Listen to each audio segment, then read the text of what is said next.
여보, 이게 바로 남한 돈이래요. 바람에 휘날리던 5만 원권 한 장이 리철수의 밑에 떨어졌습니다. 떨리는 손으로 그 돈을 주워든 리철수는 아내 영희의 손을 꼭 잡았어요. 영희야, 우리 드디어 해냈어. 진짜 자유로운 땅에 왔어. 고생 많았어요, 여보. 이제 정말 사람답게 살 수 있겠죠? 두 사람의 눈에는 눈물이 고였습니다. 50대 중반의 이 부부는 목숨을 걸고 북한을 떠나 남쪽으로 온 탈북민이었거든요. 여러분은 지금 어디서 이 이야기를 듣고 계신가요? 좋아요만 눌러도 좋은 일이 생기실 거예요. 배고픔에 지친 두 사람은 항구 근처 허름한 국밥집을 발견했어요. 어서 오세요. 국밥집 사장 최만수가 환하게 웃으며 맞이했습니다. 저 국밥 2그릇 주세요. 철수의 어눌한 말투에 국밥집 안 손님들이 고개를 돌렸어요. 뜨거운 국밥을 받아든 영희가 한 숟가락 떠서 입에 넣는 순간 눈물이 왈칵 쏟아졌습니다. 여보, 이 맛 정말 꿈만 같아요. 그때였습니다. 옆 테이블에서 술을 마시고 있던 건장한 남자가 비웃으며 말했어요. 야, 말투가 이상한데? 혹시 북한에서 온 거야? 박두성이라는 이름의 이 남자는 이 지역 조폭 두목이었습니다. 아니에요, 저희는. 철수가 당황해서 대답하려는 순간 두성이 테이블을 쾅 치며 일어났어요. 거짓말하지 마. 억양 들으니까 확실하네. 빨갱이들이 여기서 뭐해? 국밥집 안이 순식간에 조용해졌습니다. 다른 손님들은 모두 고개를 숙이고 눈치만 보고 있었어요. 그런데 이때 구석 테이블에 혼자 앉아 있던 한 여성이 천천히 숟가락을 내려놓았습니다. 42세의 한지연이었죠. 그녀의 눈빛에는 범상치 않은 기운이 흘렀어요.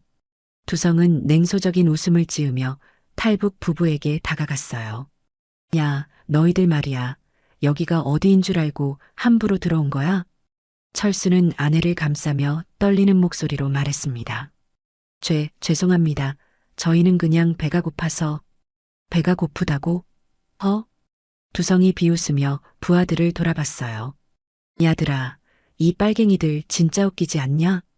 함께 있던 부하 3명이 따라 웃기 시작했죠. 형님 말씀이 맞아요.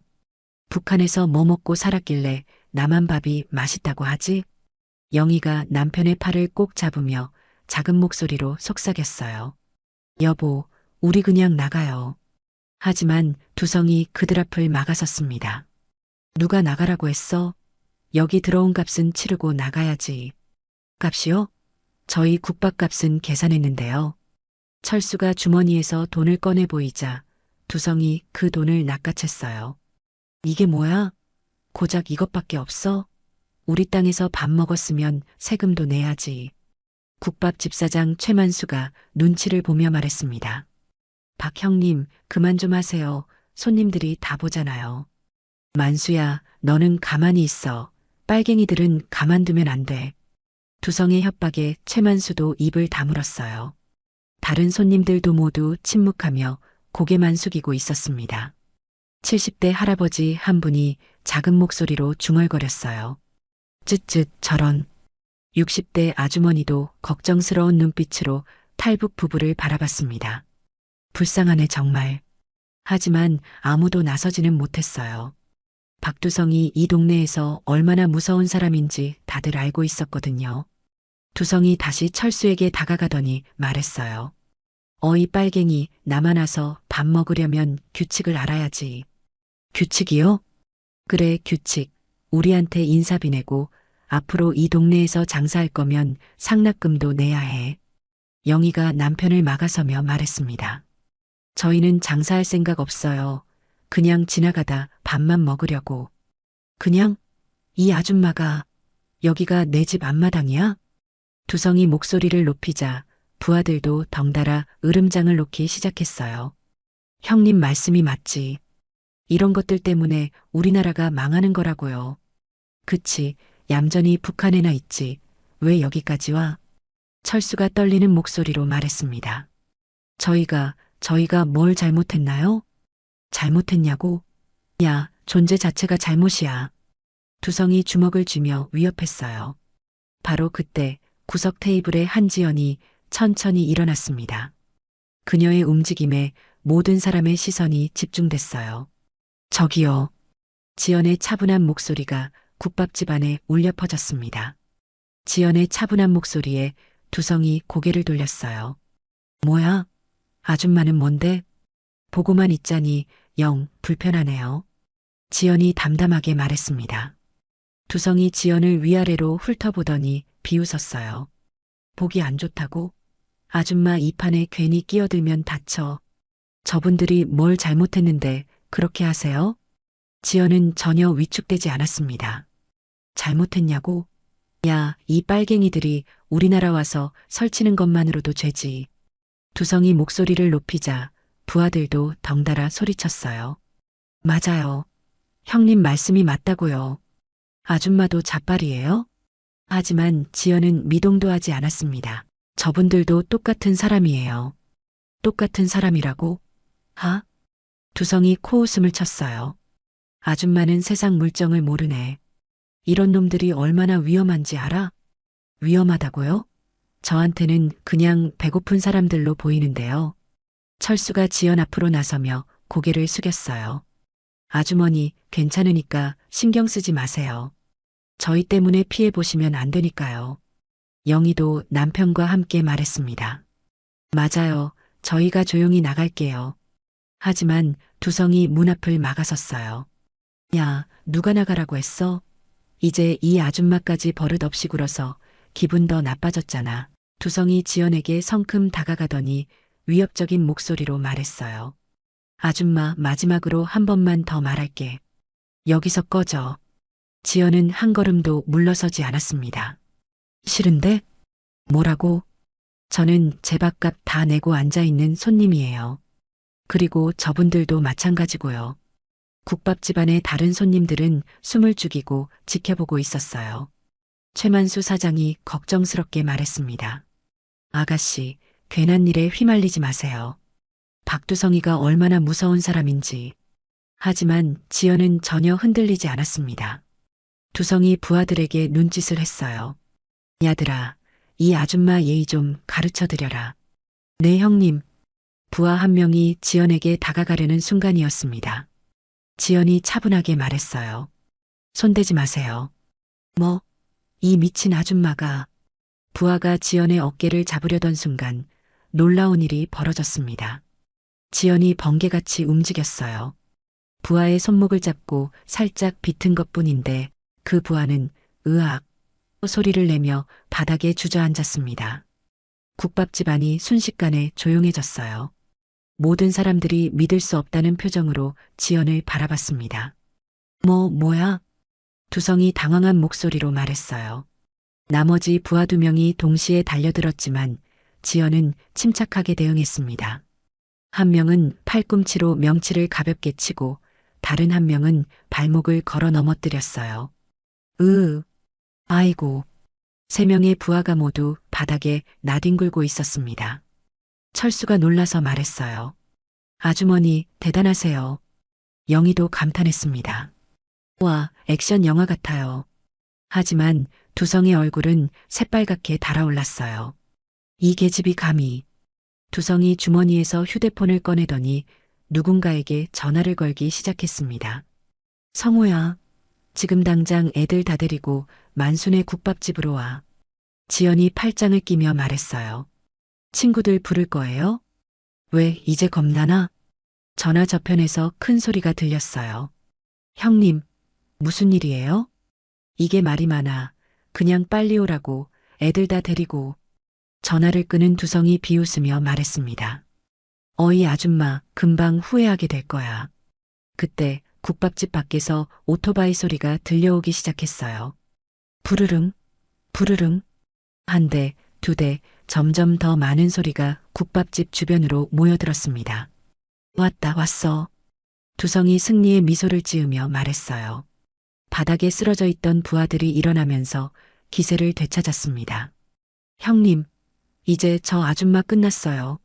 성우 형이 애들 많이 데려올 거예요. 국밥집 안에 다른 손님들이 불안해하기 시작했어요. 아이고, 이거 큰일 났네. 저 사람들 때려오면 어쩌지?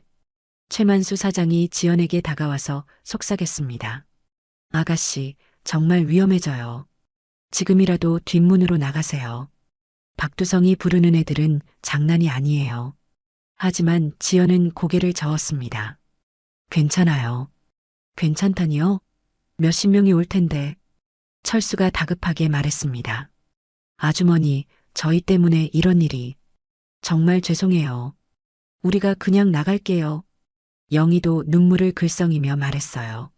맞아요. 저희 때문에 아주머니가 다치시면 안 되죠. 하지만 지연이 두 사람을 막았습니다. 안 돼요. 지금 나가면 더 위험해요. 저 사람들이 그냥 놔둘 것 같아요? 정말로 국밥집 문이 벌컥 열리면서 건장한 남자들이 우르르 들어왔어요. 형님, 무슨 일이에요? 가장 앞에 선 남자가 성호였습니다. 그 뒤로 15명 정도의 조폭들이 줄줄이 따라 들어왔죠. 순식간에 국밥집 안이 사람들로 가득 찼어요.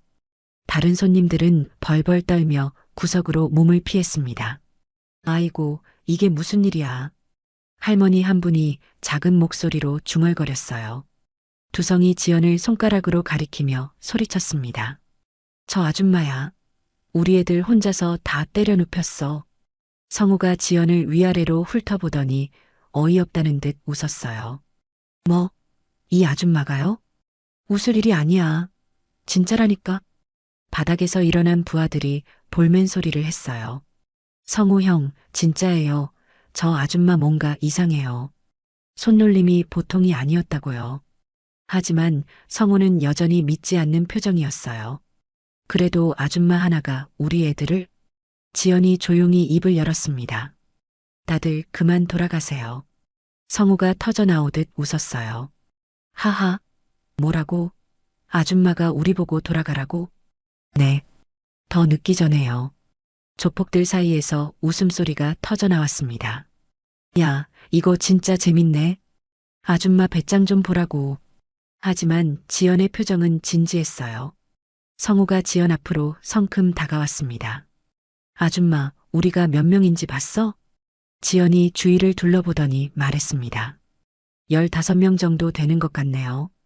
그래, 15명이야. 그런데도 안 무서워? 무섭죠. 당연히 무서워요. 성우가 득의양양한 표정을 지었어요. 그럼 이제라도 무릎 꿇고. 하지만 지연이 그 말을 끊었습니다. 하지만 물러설 수는 없어요. 뭐라고? 저분들이 잘못한 게 없으니까요. 지연이 탈북 부부를 돌아보며 말했습니다. 철수와 영희는 감동한 표정으로 지연을 바라보고 있었어요. 성우가 완전히 화가 났습니다. 아, 진짜 끝까지 가보자는 거야? 어쩔 수 없죠. 지연이 담담하게 대답했어요. 그런데 바로 이때 놀라운 일이 벌어졌습니다. 70대 할아버지가 떨리는 목소리로 일어서며 말했어요. 저기요. 모든 사람의 시선이 할아버지에게 집중됐습니다. 이 아가씨 말이 맞아요. 할아버지? 성우가 당황한 목소리로 말했어요. 저분들이 뭘 잘못했나요? 그냥 밥 먹으러 온 건데. 할아버지의 용기 있는 말에 다른 손님들도 웅성거리기 시작했습니다. 할아버지는 가만히 계세요. 이거 우리 일이니까 끼어들지 마세요. 하지만 할아버지는 물러서지 않았습니다. 아니야, 이건 우리 모두의 일이야. 저 젊은 아가씨가 옳은 말하고 있잖아. 그러자 60대 아주머니도 용기를 내어 말했어요. 맞아요. 저분들이 뭘 잘못했다고 그래요? 그냥 밥 먹으려고 온 건데. 조폭들이 당황하기 시작했습니다. 야, 이 할머니들이 뭐야? 우리한테 대드는 거야? 하지만 분위기는 점점 바뀌고 있었어요. 최만수 사장도 더 이상 참을 수 없다는 듯 말했습니다. 박 형님, 이제 그만하세요. 저분들 진짜 불쌍하잖아요. 만수야, 너도 지금 나한테 대드는 거야? 두성이 화를 냈지만 최만수는 이번엔 물러서지 않았어요. 대드는 게 아니라 사람으로서 할 말 하는 거예요. 국밥집 안의 분위기가 완전히 달라지고 있었습니다. 지연을 중심으로 한 손님들과 조폭들. 이제 대결 구도가 명확해졌어요. 성우가 부하들을 둘러보며 말했습니다. 야들아, 뭘 망설여? 그냥 다 정리해버려. 네, 형님. 조폭들이 일제히 움직이려는 순간이었습니다. 지연이 침착하게 말했어요. 잠깐만요. 모든 사람이 지연을 바라봤습니다. 제가 누구인지 말씀드릴게요. 누구긴 뭘 누구야? 그냥 아줌마잖아. 성우가 비웃었지만 지연은 차분하게 말을 이었습니다. 저는 한지연이에요. 대한민국 육군 707 특임단에서 19년간 복무했습니다. 국밥집 안이 순간 조용해졌어요. 뭐라고? 성우가 당황한 목소리로 되물었어요. 707 특임단요? 두성도 얼굴이 하얗게 질렸습니다. 707 특임단, 대한민국 최고의 특수부대 중 하나잖아요. 거짓말하지 마. 여자가 707 특임단에 들어갈 수 있어? 성우가 억지로 큰 소리를 쳤어요. 지연이 담담하게 대답했습니다. 2001년에 임관해서 2020년에 중령으로 전역했어요. 대테러 작전, 해외 파병, 침투 훈련 다 경험했고요. 지연의 말투가 점점 군인답게 바뀌고 있었어요. 이라크에서 1년 반, 아프가니스탄에서 6개월 작전 수행했습니다. 조폭들의 표정이 점점 굳어지기 시작했어요. 철수가 감탄사를 내뱉었습니다. 와, 진짜 군인이셨구나. 영희도 눈을 빛내며 말했어요. 그러니까 그렇게 대단하셨던 거네요. 다른 손님들도 웅성거리기 시작했습니다. 707 특임단이라면 정말 대단한 부대 아니야? 텔레비전에서 봤는데 엄청난 사람들이더라. 성우가 주위 부하들과 눈빛을 주고받더니 말했어요. 그래도 지금은 민간인이잖아. 맞아요. 군인이면 뭐 어때요? 하지만 목소리에 확신이 없었어요. 지연이 천천히 일어서면서 말했습니다. 민간인 맞아요. 하지만 19년간 몸에 밴 건 어쩔 수 없죠. 그리고 지연이 잠깐 멈춘 후 조용히 말했습니다. 군인 정신은 전역한다고 사라지는 게 아니에요. 국밥집 안이 숨막히게 조용해졌어요. 지연의 아우라가 확실히 달라져 있었습니다. 두성이 성우에게 속삭였어요. 야, 이거 진짜 위험한 것 같은데. 설마 진짜 707 특임단이겠어요? 하지만 성우의 목소리에도 떨림이 있었어요. 바로 그때 지연이 중요한 말을 했습니다.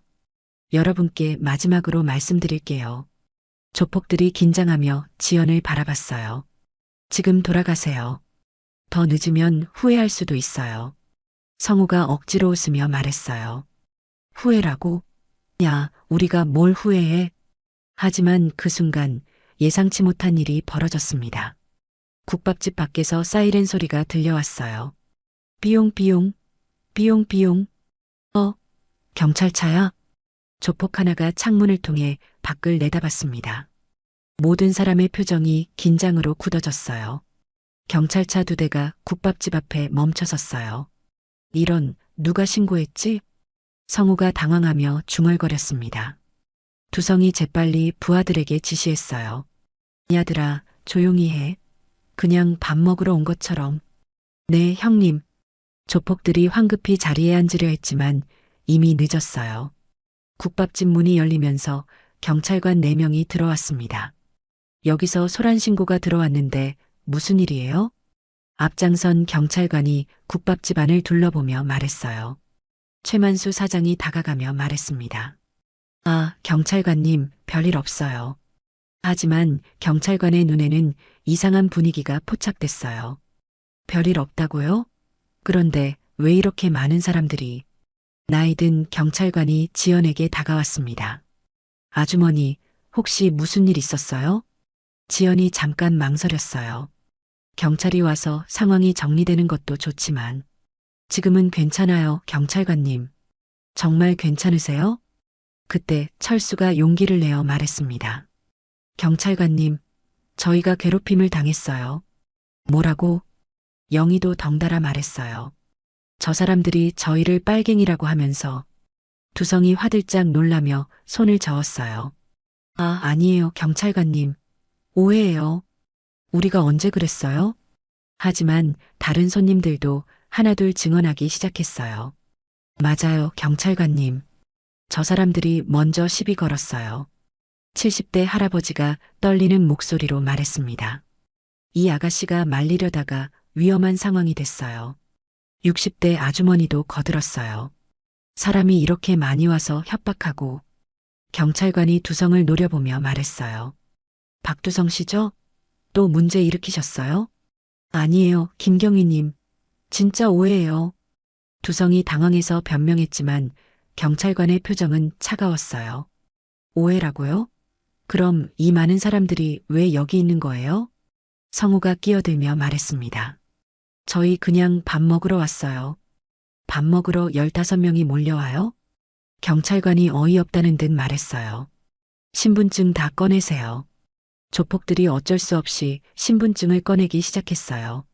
그런데 바로 이때 두성이 교묘하게 경찰관에게 다가가서 속삭였습니다.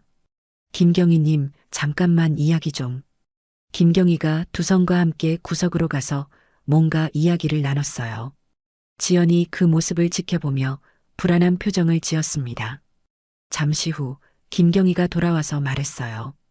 여러분, 큰 문제는 없는 것 같으니까 다들 조용히 하시고 더 이상 소란 피우지 마세요. 철수가 당황해서 말했습니다. 경찰관님, 저희 말은 안 들어보시고요? 아까 다 들었어요. 하지만 뚜렷한 증거가 없잖아요. 김경희가 시큰둥하게 말했어요. 그냥 말다툼 정도로 보이는데요. 지연이 그 말을 듣고 일어서며 말했습니다. 말다툼이요? 네, 별거 아닌 것 같은데 왜 이렇게 크게 만드세요? 김경희가 지연을 보며 차갑게 말했어요. 다른 손님들이 웅성거리기 시작했습니다. 이게 뭐야? 경찰이 왜 저런 식으로? 뭔가 이상하네. 최만수 사장이 작은 목소리로 중얼거렸어요. 역시 박두성이가 경찰서에 뒷줄이 있다더니 지연이 김경희를 똑바로 바라보며 말했습니다. 경찰관님, 공정한 수사 부탁드려요. 공정하다고요? 아주머니가 뭘 아시고? 김경희가 짜증스럽게 말하려던 순간이었습니다. 지연이 조용히 말했어요. 저는 한지연입니다. 대한민국 육군 707특임단 중령 전역자예요. 김경희의 표정이 순간 굳어졌어요. 뭐라고요?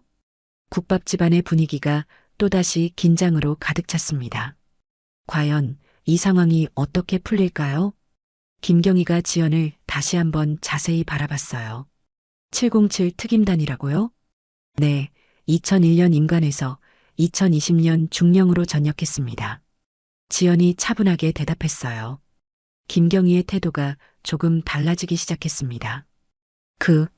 증명할 수 있나요? 지연이 지갑에서 전역 증명서를 꺼내 보여줬어요. 김경희가 그 서류를 자세히 살펴본 후 표정이 굳어졌습니다. 정말 707 특임단이시네요. 다른 경찰관들도 웅성거리기 시작했어요.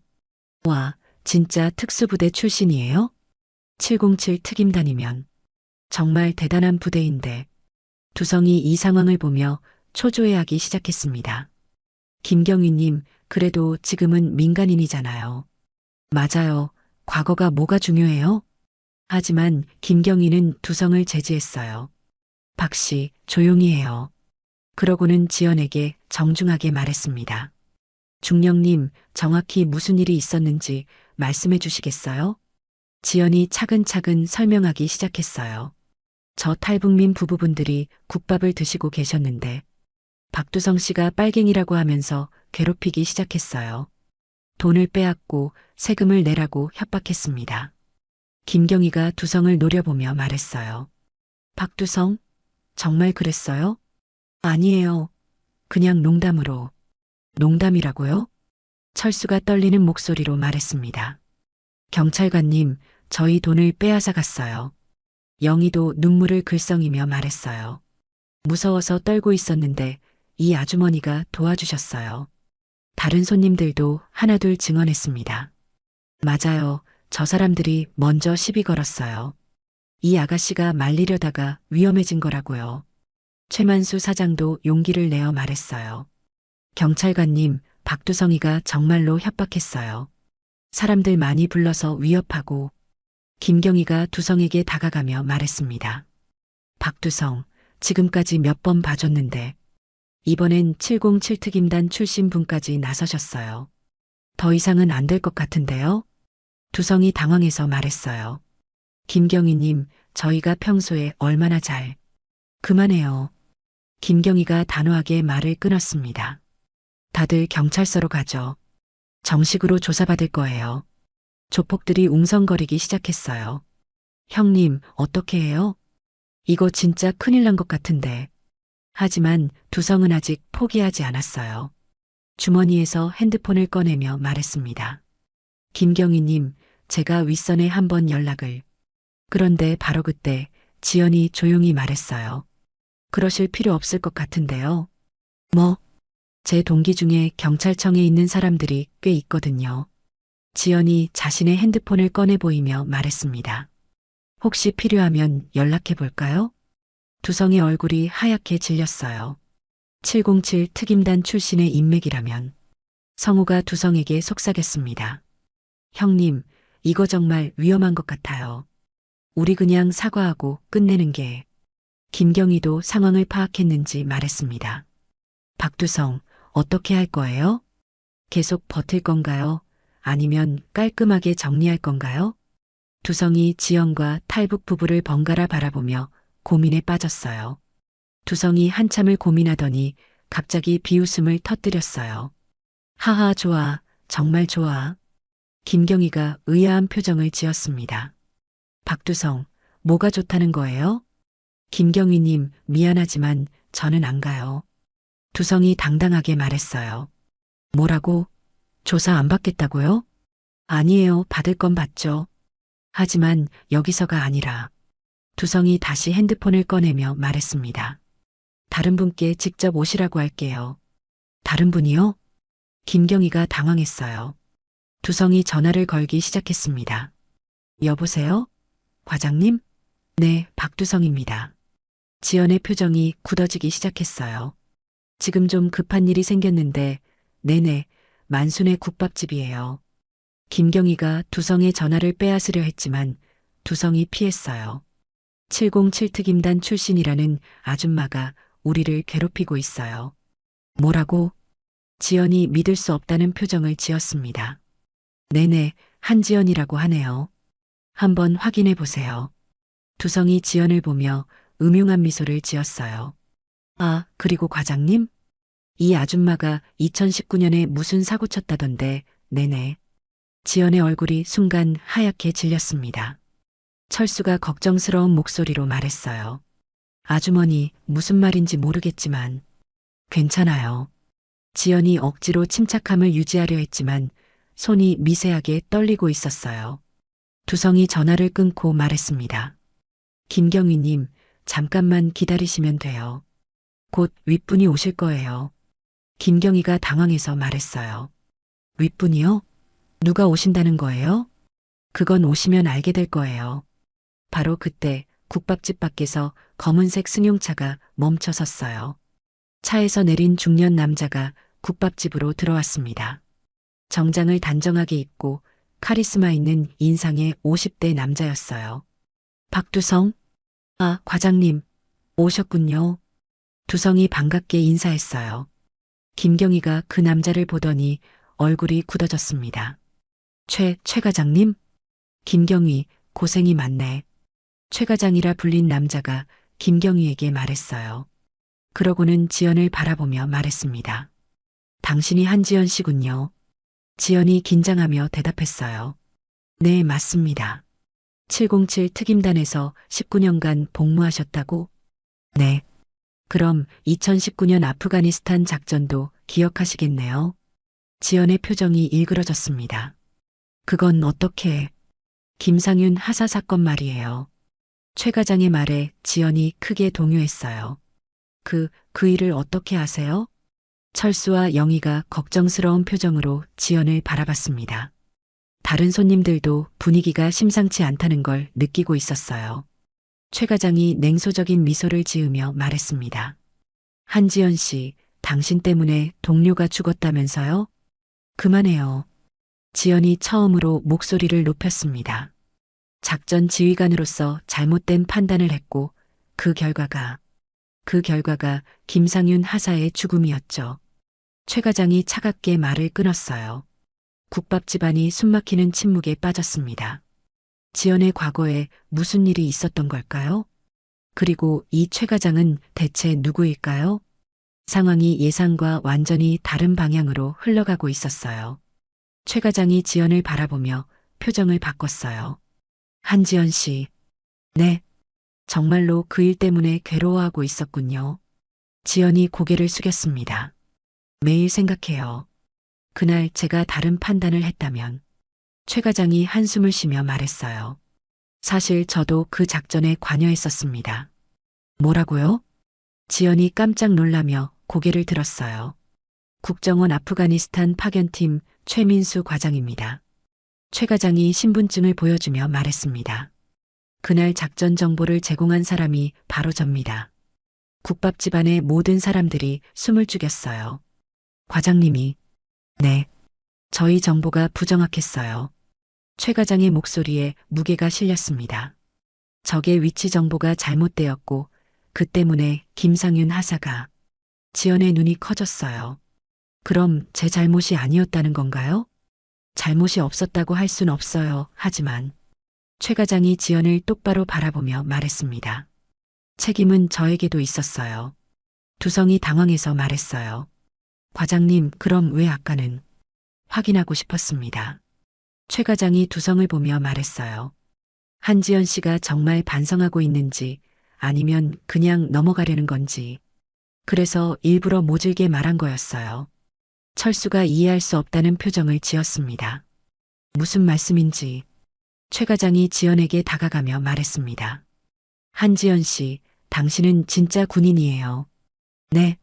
실수를 했지만 그 책임을 회피하지 않았고, 최 과장이 탈북 부부를 가리키며 말했습니다. 오늘도 약한 사람들을 지키려고 했어요. 김상윤 하사가 살아있다면 자랑스러워했을 거예요. 지연의 눈에서 눈물이 흘러내렸어요. 과장님, 영희가 감동해서 말했습니다. 정말 좋은 분들이네요, 다들. 하지만 두성은 여전히 이해할 수 없다는 표정이었어요. 그럼 저는 어떻게 되는 거예요? 박두성 씨? 최 과장이 두성을 보며 말했습니다. 당신은 완전히 다른 문제죠. 네. 탈북민을 괴롭히고 돈을 빼앗고 협박했어요. 김경희가 다시 나서며 말했습니다. 박두성, 이번에는 확실히 조치할 거예요. 증인도 충분하고 피해자도 명확하니까. 조폭들이 불안해하기 시작했어요. 형님, 어떻게 해요? 이제 진짜 끝난 것 같은데요. 두성이 마지막으로 버텨보려 했어요. 최 과장님, 저희가 평소에 얼마나. 그만해요, 박두성. 최 과장이 단호하게 말했습니다. 당신들이 지금까지 한 일들 다 알고 있어요. 이번 기회에 깔끔하게 정리하는 게 좋을 거예요. 성우가 두성에게 속삭였습니다. 형님, 우리 그냥 포기해요. 더 버티면 더 큰일 날 것 같아요. 두성이 주위를 둘러보니 모든 상황이 불리했어요. 경찰, 국정원, 그리고 국밥집의 모든 사람들까지 모두가 자신을 적대적으로 바라보고 있었거든요. 결국 두성이 고개를 숙이며 말했어요. 알겠습니다. 죄송합니다. 철수와 영희에게 고개를 숙였습니다. 정말 죄송해요. 제가 잘못했어요. 이 순간 국밥 집안의 분위기가 완전히 바뀌었어요. 두성이 고개를 숙이자 성우와 다른 조폭들도 하나둘 따라했어요. 저희도 죄송합니다. 정말 잘못했어요. 철수가 당황해서 말했습니다. 아, 괜찮아요. 사과까지 하실 필요는. 아니에요. 두성이 진심으로 말했어요. 우리가 정말 잘못했어요. 빼앗은 돈도 돌려드릴게요. 주머니에서 돈을 꺼내 철수에게 건네며 말했습니다. 그리고 앞으로는 절대 이런 일 없을 거예요. 영희도 눈물을 닦으며 말했습니다. 고맙습니다. 이렇게 말씀해 주셔서. 국밥집 안의 분위기가 따뜻해지기 시작했어요. 다른 손님들도 안도의 한숨을 쉬었습니다. 휴, 이제 끝난 건가? 다행이네, 정말. 최만수 사장도 미소를 지으며 말했어요. 자, 그럼 이제 다들 마음 편히 식사하세요. 최 과장이 지연에게 다가와서 말했습니다. 한지연 씨, 정말 수고 많으셨어요. 아니에요. 당연한 일했을 뿐이에요. 지연이 겸손하게 대답했어요. 김경희도 두성에게 말했습니다. 박두성 씨, 앞으로 이런 일 없도록 조심하세요. 네, 경희님 정말 조심하겠어요. 모든 것이 평화롭게 해결되는 것 같았어요. 하지만 바로 그때 두성의 핸드폰이 요란하게 울리기 시작했습니다. 띠리링, 띠리링. 여보세요? 두성이 전화를 받는 순간 얼굴이 점점 굳어지기 시작했어요. 네, 지금 뭐라고 하셨어요? 형님, 무슨 일이에요? 성우가 걱정스럽게 물었어요. 두성이 목소리를 낮춰서 말했습니다. 아니에요, 회장님. 저희가 잘못 처리한 게 아니라. 회장님? 최 과장이 두성의 통화를 귀에 깊게 들었어요. 네네, 알겠습니다. 바로 오시겠어요? 네. 두성이 전화를 끊고 창백한 얼굴로 주위를 둘러봤습니다. 큰일 났어요. 뭐가요? 지연이 다가가며 물었어요. 저희 위에 더 큰 조직이 있어요. 국밥집 안이 순간 조용해졌습니다. 더 큰 조직이요? 네. 그 사람들이 지금 오고 있대요. 두성이 떨리는 목소리로 말했습니다. 저희가 굴복했다고 해서 화가 많이 났나 봐요. 체면이 구겨졌다면서요. 최 과장이 긴장하며 물었어요. 어떤 사람들인데요? 진짜 위험한 사람들이에요. 저희와는 급이 달라요. 두성이 지연을 보며 급하게 말했습니다. 아주머니, 빨리 피하세요. 지금 당장요. 왜요? 저희는 어떻게 되든 상관없어요. 하지만 일반인들은 위험해요. 철수가 불안해하며 말했습니다. 그럼 우리도 나가야 하나요? 네, 빨리요. 두성이 다급하게 손짓했어요.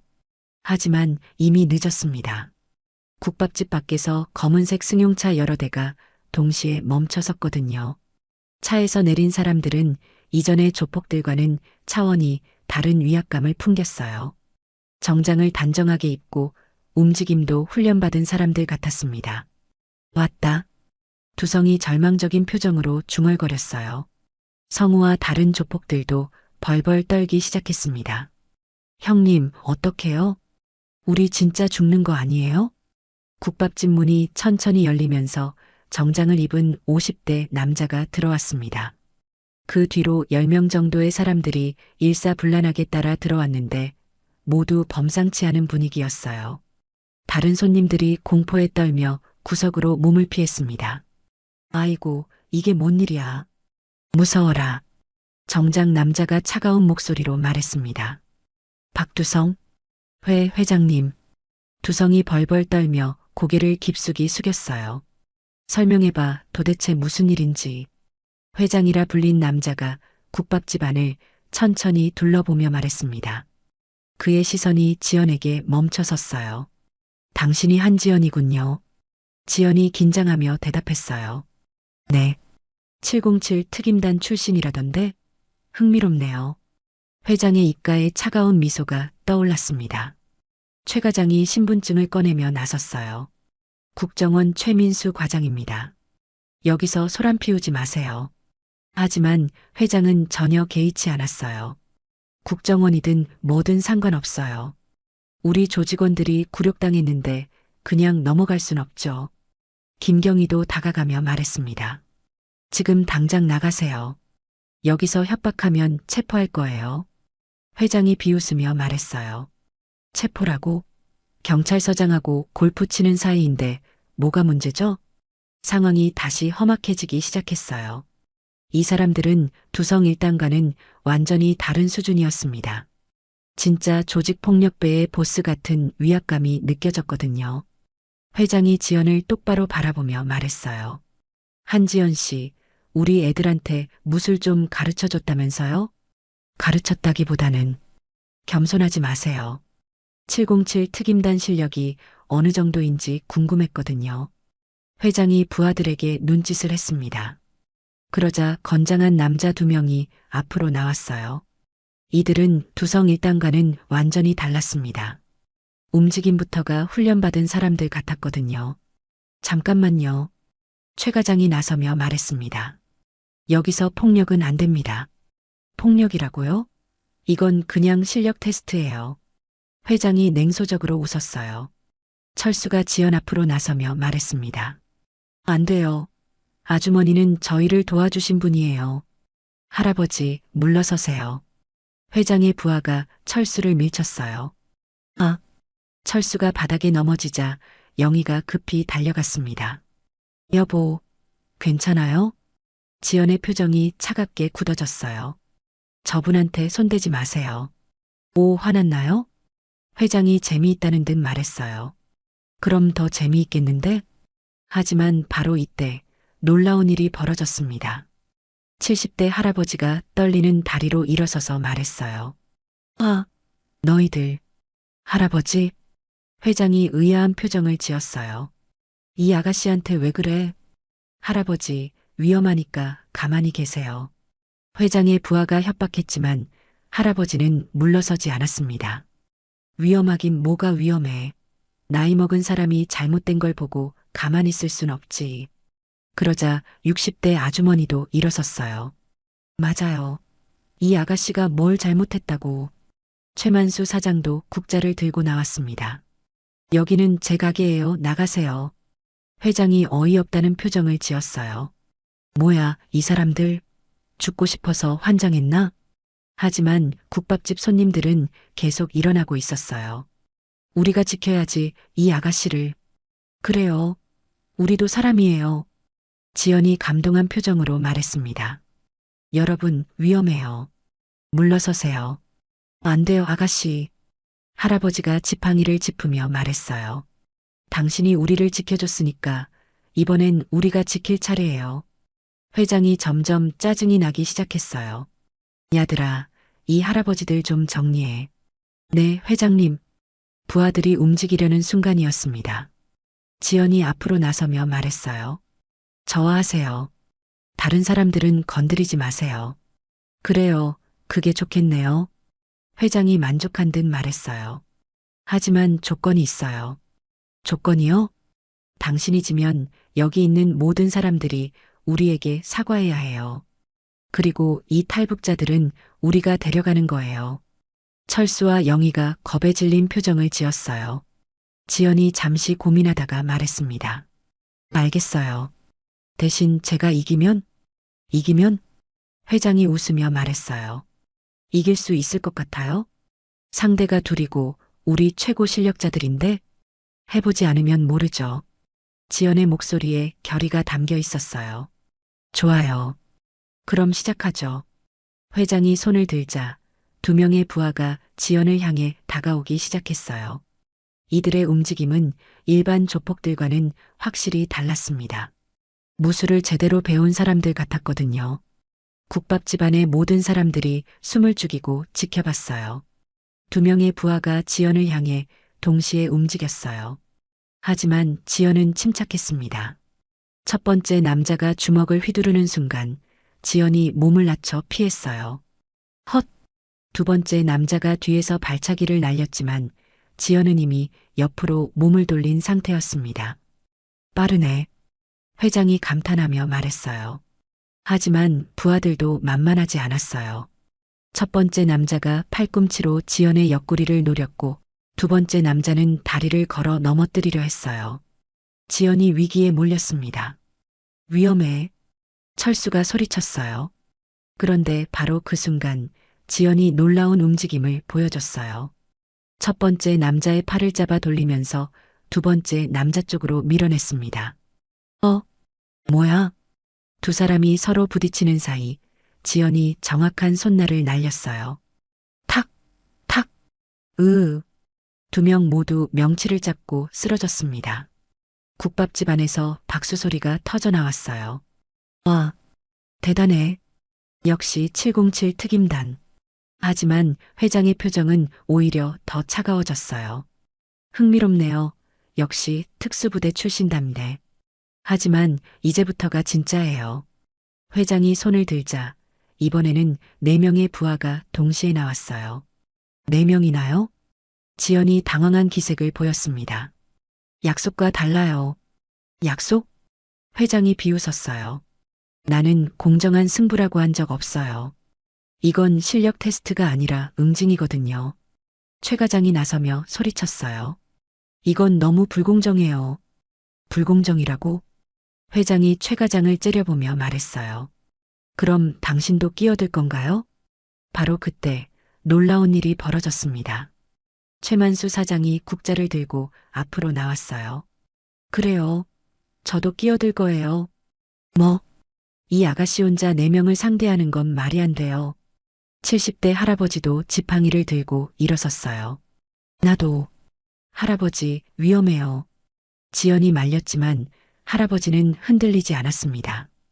위험하긴 뭐가 위험해. 젊을 때 나도 군대 갔다 왔어. 60대 아주머니도 의자를 들고 일어섰어요. 나도 돕겠어요. 아주머니도요? 내 아들이 군인이었거든. 군인 정신이 뭔지 알아. 1명, 2명. 국밥집의 모든 손님들이 일어나기 시작했어요. 우리도 다 같이 하자. 회장이 믿을 수 없다는 표정을 지었어요. 미쳤나? 할아버지, 할머니들이 우리랑 싸우겠다고? 하지만 지연이 눈물을 글썽이며 말했습니다. 여러분, 정말 고마워요. 하지만 저 혼자 할게요. 안 돼요. 최만수 사장이 소리쳤어요. 우리가 어떻게 혼자 두겠어요? 맞아요. 철수도 일어서며 말했어요. 아주머니가 저희를 지켜줬으니까 이번엔 저희가 지킬 차례예요. 영희도 남편 옆에 섰습니다. 우리도 사람이에요. 이런 걸 보고만 있을 순 없어요. 회장이 완전히 화가 났어요. 좋아. 그럼 다 같이 해보자고. 야들아, 전부 정리해버려. 회장의 부하들이 일제히 움직이기 시작했어요. 하지만 이때 예상치 못한 일이 벌어졌습니다. 국밥집 밖에서 또 다른 차량들이 도착하는 소리가 들려왔거든요. 비용비용, 비용비용. 이번에는 경찰차가 여러 대였어요. 과연 누가 온 걸까요? 경찰차에서 내린 사람들을 본 김경희가 깜짝 놀랐어요. 서장님? 경찰서장이 직접 온 거였습니다. 그 뒤로 형사들과 경찰관들이 우르르 따라 들어왔어요. 회장이 여유롭게 웃으며 말했어요. 아, 서장님 오셨네요. 박 회장님, 안녕하세요. 경찰서장이 정중하게 인사했습니다. 지연과 국밥집 손님들의 표정이 어두워졌어요. 역시 한패구나. 할아버지가 작은 목소리로 중얼거렸어요. 하지만 바로 이때 놀라운 일이 벌어졌습니다. 경찰서장 뒤에서 군복을 입은 사람들이 나타났거든요. 회장이 당황한 표정을 지었어요. 군복을 입은 중령이 앞장서서 들어왔습니다. 707 특임단 김태훈 중령입니다. 지연이 깜짝 놀라며 말했어요. 태훈이? 지연이 누나. 김태훈이 반갑게 인사했어요. 누나가 여기 계시다고 연락받고 급히 왔어요. 연락을 누가? 제가 했습니다. 최 과장이 나서며 말했어요. 상황이 심각해져서 707 특임단에 지원 요청했거든요. 회장의 얼굴이 점점 굳어지고 있었어요. 김태훈 중령이 회장을 바라보며 말했습니다. 민간인에게 폭력을 행사하려 했다고 들었는데요. 폭력이라기보다는 그리고 탈북민을 협박했다고요? 김태훈의 목소리가 차가워졌어요. 이건 국가보안법 위반 사항입니다. 경찰서장이 난색을 표하며 말했어요. 중령님, 그렇게까지 할 필요는. 서장님, 김태훈이 경찰서장을 똑바로 바라보며 말했습니다. 혹시 이 사건에 개입하신 건 아니시죠? 개입이라니요. 그런 게 아니라. 그럼 공정하게 처리해 주시기 바랍니다. 김태훈의 말에 경찰서장이 당황했어요. 회장이 마지막으로 버텨보려 했습니다. 김중령님, 저희도 나름대로 사정이. 사정이요? 김태훈이 회장 앞으로 다가가며 말했습니다. 707 특임단 출신 선배를 위협하고 탈북민을 괴롭힌 사정이 뭐가 있겠어요? 그런데 바로 이때 지연이 김태훈을 제지했어요. 태훈아, 그만해. 누나, 이건 제가 해결할 문제야. 지연이 회장을 바라보며 말했습니다.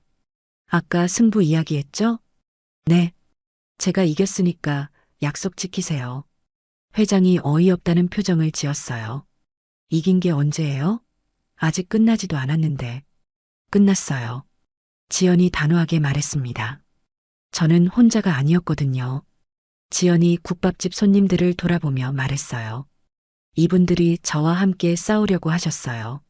그것만으로도 충분히 이긴 거예요. 철수가 감동해서 말했습니다. 아주머니, 영희도 눈물을 닦으며 고개를 끄덕였어요. 최만수 사장이 국자를 내려놓으며 말했습니다. 맞아요. 우리가 이겼어요. 70대 할아버지도 지팡이를 짚으며 말했어요. 이런 게 진짜 승리지. 회장이 주위를 둘러보니 상황이 완전히 불리했어요. 군대, 경찰, 그리고 모든 국밥집 손님들까지 모두가 자신을 적대적으로 바라보고 있었거든요. 김태훈이 회장에게 다가가며 말했습니다. 회장님, 이제 어떻게 하실 건가요? 회장이 한숨을 쉬며 말했어요. 알겠습니다. 저희가 졌네요. 그러고는 탈북 부부에게 고개를 숙였습니다. 죄송합니다. 두성과 성우도 따라서 고개를 숙였어요. 정말 죄송해요. 국밥집 안에 따뜻한 박수 소리가 울려 퍼졌습니다. 박수 소리가 잦아들자 국밥집 안에 따뜻한 침묵이 흘렀어요. 지연이 탈북 부부에게 다가가며 말했습니다. 이제 정말 괜찮으세요. 아무도 괴롭히지 않을 거예요. 철수가 눈물을 글썽이며 말했어요. 아주머니, 정말 어떻게 감사드려야 할지. 감사할 거 없어요. 당연한 일 했을 뿐이에요. 하지만 영희가 지연의 손을 꼭 잡으며 말했습니다. 아니에요. 당연한 게 아니에요. 저희 같은 사람을 위해 위험까지 감수하시는 건. 영희의 목소리가 떨렸어요. 정말 천사 같은 일이에요. 지연이 미소를 지으며 말했습니다. 천사가 아니라 그냥 사람이에요. 같은 사람으로서 도운 거예요. 그때 70대 할아버지가 지팡이를 짚으며 일어섰어요. 아가씨 말이 맞아. 우리는 모두 같은 사람이지 어디서 왔든 상관없어. 할아버지가 철수와 영희를 바라보며 말했습니다. 한국에 오신 거 축하해요. 이제 진짜 가족이에요. 철수가 깊숙이 고개를 숙였어요. 고맙습니다. 정말 고맙습니다. 60대 아주머니도 다가와서 말했어요. 힘든 일 있으면 언제든지 말해요. 우리가 도와줄게. 네, 정말 고마워요. 영희가 눈물을 훔치며 대답했어요. 최만수 사장이 부엌에서 뜨거운 국밥 2그릇을 가져왔습니다. 자, 이제 진짜 마음 편히 드세요. 사장님, 오늘 국밥값은 제가 낼게요. 환영의 의미로. 철수가 감격해서 말했어요. 사장님, 정말 고마워요. 이런 따뜻한 마음. 최만수가 손을 흔들며 말했습니다. 모료, 이제 우리 단골 손님이잖아요.